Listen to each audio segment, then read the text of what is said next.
എന്നാൽ സഹോദരന്മാരെ, ഞാൻ നിങ്ങളോട് സുവിശേഷിച്ചതും നിങ്ങൾക്ക് ലഭിച്ചതും നിങ്ങൾ നിൽക്കുന്നതും നിങ്ങൾ വിശ്വസിച്ചതും വൃഥാവല്ലെന്ന് വരികിൽ നിങ്ങൾ രക്ഷിക്കപ്പെടുന്നതുമായ സുവിശേഷം നിങ്ങൾ പിടിച്ചുകൊണ്ടാൽ ഞാൻ ഇന്നവതം നിങ്ങളോട് സുവിശേഷിച്ചിരിക്കുന്നു എന്ന് നിങ്ങളെ ഓർപ്പിക്കുന്നു. ക്രിസ്തു നമ്മുടെ പാപങ്ങൾക്കു വേണ്ടി തിരുവെഴുത്തുകളിൻ പ്രകാരം മരിച്ചു അടക്കപ്പെട്ടു, തിരുവെഴുത്തുകളിൻ പ്രകാരം മൂന്നാം നാൾ ഉയർത്തെഴുന്നേറ്റു, കേഫാവിനും പിന്നെ 12 പേർക്കും പ്രത്യക്ഷനായി എന്നിങ്ങനെ ഞാൻ ഗ്രഹിച്ചത് തന്നെ നിങ്ങൾക്ക് ആദ്യമായി ഏൽപ്പിച്ചു തന്നുവല്ലോ. അനന്തരം അവൻ 500-ൽ അധികം സഹോദരന്മാർക്ക് ഒരുമിച്ച് പ്രത്യക്ഷനായി. അവർ മിക്ക പേരും ഇന്നുവരെ ജീവനോടിരിക്കുന്നു, ചിലരോ നിദ്ര പ്രാപിച്ചിരിക്കുന്നു. അനന്തരം അവൻ യാക്കോബിനും പിന്നെ അപ്പോസ്തലന്മാർക്കും എല്ലാവർക്കും പ്രത്യക്ഷനായി. എല്ലാവർക്കും ഒടുവിൽ അകാലപ്രജ പോലെയുള്ള എനിക്കും പ്രത്യക്ഷനായി. ഞാൻ അപ്പോസ്തലന്മാരിൽ ഏറ്റവും ചെറിയവനല്ലോ. ദൈവസഭയെ ഉപദ്രവിച്ചതിനാൽ അപ്പോസ്തലൻ എന്ന പേരിന് യോഗ്യനുമല്ല. എങ്കിലും ഞാനാകുന്നത് ദൈവകൃപയാലാകുന്നു. എന്നോടുള്ള അവന്റെ കൃപ വ്യർത്ഥമായതുമില്ല. അവരെല്ലാവരെക്കാളും ഞാൻ അത്യന്തം അധ്വാനിച്ചിരിക്കുന്നു. എന്നാൽ ഞാനല്ല, എന്നോടുകൂടെയുള്ള ദൈവകൃപയത്രേ.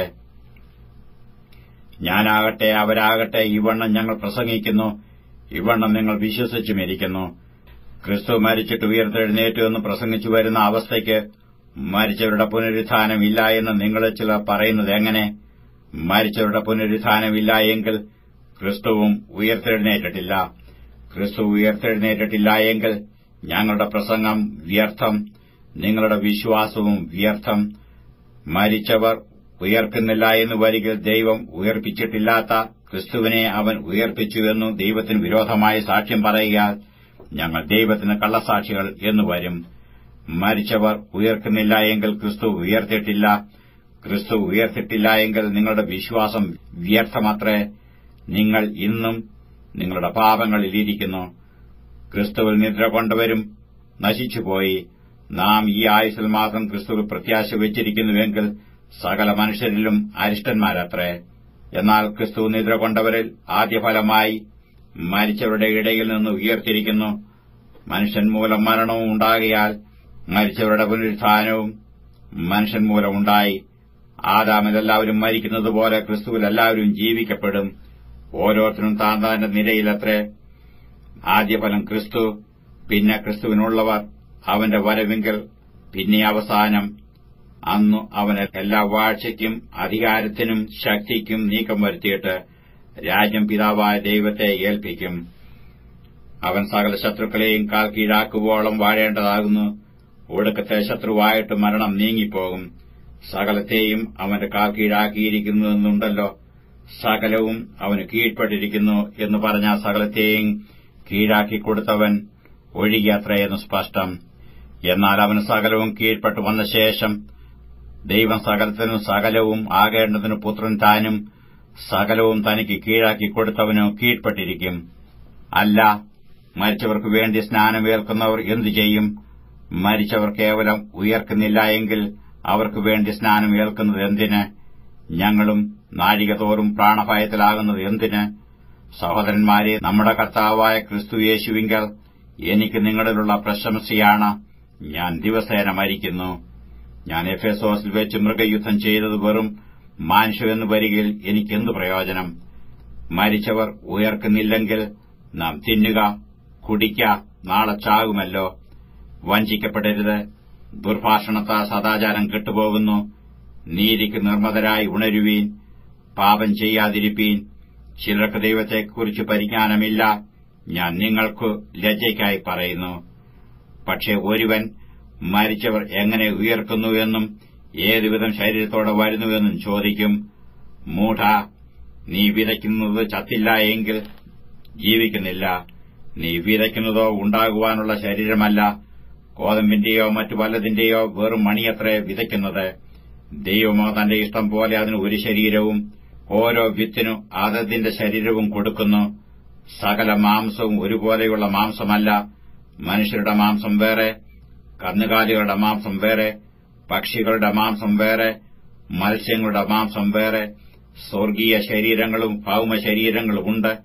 സ്വർഗീയ ശരീരങ്ങളുടെ തേജസ് വേറെ, ഭൌമശരീരങ്ങളുടെ തേജസ് വേറെ. സൂര്യന്റെ തേജസ് വേറെ, ചന്ദ്രന്റെ തേജസ് വേറെ, നക്ഷത്രങ്ങളുടെ തേജസ് വേറെ. നക്ഷത്രവും തമ്മിൽ തേജസ് കൊണ്ട് ഭേദമുണ്ടല്ലോ. മരിച്ചവരുടെ പുനരുത്ഥാനവും അവണ്ണം തന്നെ. ദ്രവത്വത്തിൽ വിതയ്ക്കപ്പെടുന്നു, അദ്രവത്വത്തിൽ ഉയർക്കുന്നു. അപമാനത്തിൽ വിതയ്ക്കപ്പെടുന്നു, തേജസ്സിൽ ഉയർക്കുന്നു. ബലഹീനതയിൽ വിതയ്ക്കപ്പെടുന്നു, ശക്തിയിൽ ഉയർക്കുന്നു. പ്രാകൃത ശരീരം വിതയ്ക്കപ്പെടുന്നു, ആത്മീയ ശരീരം ഉയർക്കുന്നു. പ്രാകൃത ശരീരമുണ്ടെങ്കിൽ ആത്മീയ ശരീരം ഉണ്ട്. ഒന്നാം മനുഷ്യനായ ആദാം ജീവനുള്ള ദേഹിയായി തീർന്നുവെന്ന് എഴുതിയിരിക്കുന്നുവല്ലോ. ഒടുക്കത്തെ ആദാം ജീവിപ്പിക്കുന്ന ആത്മാവായി. എന്നാൽ ആത്മീകമല്ല, പ്രാകൃതമത്രേ ഒന്നാമത്തേത്. ആത്മീകം പിന്നത്തേതിൽ വരുന്നു. ഒന്നാം മനുഷ്യൻ ഭൂമിയിൽ നിന്ന് മണ്ണുകൊണ്ടുള്ളവൻ, രണ്ടാം മനുഷ്യൻ സ്വർഗ്ഗത്തിൽ നിന്നുള്ളവൻ. മണ്ണുകൊണ്ടുള്ളവനെപ്പോലെ മണ്ണുകൊണ്ടുള്ളവരും സ്വർഗീയനെപ്പോലെ സ്വർഗീയന്മാരുമാകുന്നു. നാം മണ്ണുകൊണ്ടുള്ളവന്റെ പ്രതിമ ധരിച്ചതുപോലെ സ്വർഗീയന്റെ പ്രതിമയും ധരിക്കും. സഹോദരന്മാരെ, മാംസരക്തങ്ങൾക്ക് ദൈവരാജ്യത്തെ അവകാശമാക്കുവാൻ കഴിയുകയില്ല. ദ്രവത്വം അദ്രവത്വത്തെ അവകാശമാക്കുകയില്ല എന്ന് ഞാൻ പറയുന്നു. ഞാനൊരു മർമ്മം നിങ്ങളോട് പറയാം. നാം എല്ലാവരും നിദ്ര കൊള്ളുകയില്ല. എന്നാൽ അന്ത്യകാഹളനാദത്തിങ്കൽ പെട്ടെന്ന് കണ്ണുമയ്ക്കുന്നതിനിടയിൽ നാം എല്ലാവരും രൂപാന്തരപ്പെടും. കാഹളം ധ്വനിക്കും. മരിച്ചവർ അക്ഷയരായി ഉയർക്കുകയും നാം രൂപാന്തരപ്പെടുകയും ചെയ്യും. ഈ ദ്രവത്വമുള്ളത് അദ്രവത്വത്തെയും ഈ മർത്യമായത് അമർത്യത്തെയും ധരിക്കണം. ഈ ദ്രവത്വമുള്ളത് അദ്രവത്വത്തെയും ഈ മർത്യമായത് അമർത്യത്തെയും ധരിക്കുമ്പോൾ മരണം നീങ്ങി ജയം വന്നിരിക്കുന്നു എന്ന് എഴുതിയ വചനം നിവൃത്തിയാകും. ഹേ മരണമേ, നിന്റെ ജയമെവിടെ? ഹേ മരണമേ, നിന്റെ വിഷമുള്ളവിടെ? മരണത്തിന്റെ വിഷമുള്ളു പാപം, പാപത്തിന്റെ ശക്തിയോ ന്യായപ്രമാണം. നമ്മുടെ കർത്താവായ യേശു ക്രിസ്തു മുഖാന്തരം നമുക്ക് ജയം നൽകുന്ന ദൈവത്തിന് സ്തോത്രം. ആകയാൽ എന്റെ പ്രിയ സഹോദരന്മാരെ, നിങ്ങൾ ഉറപ്പുള്ളവരും കുലുങ്ങാത്തവരും നിങ്ങളുടെ പ്രയത്നം കർത്താവ് വ്യർത്ഥമല്ല എന്ന് അറിഞ്ഞിരിക്കയാൽ കർത്താവിന്റെ വേലയിൽ എപ്പോഴും വർദ്ധിച്ചു വരുന്നവരും ആകുവീൻ.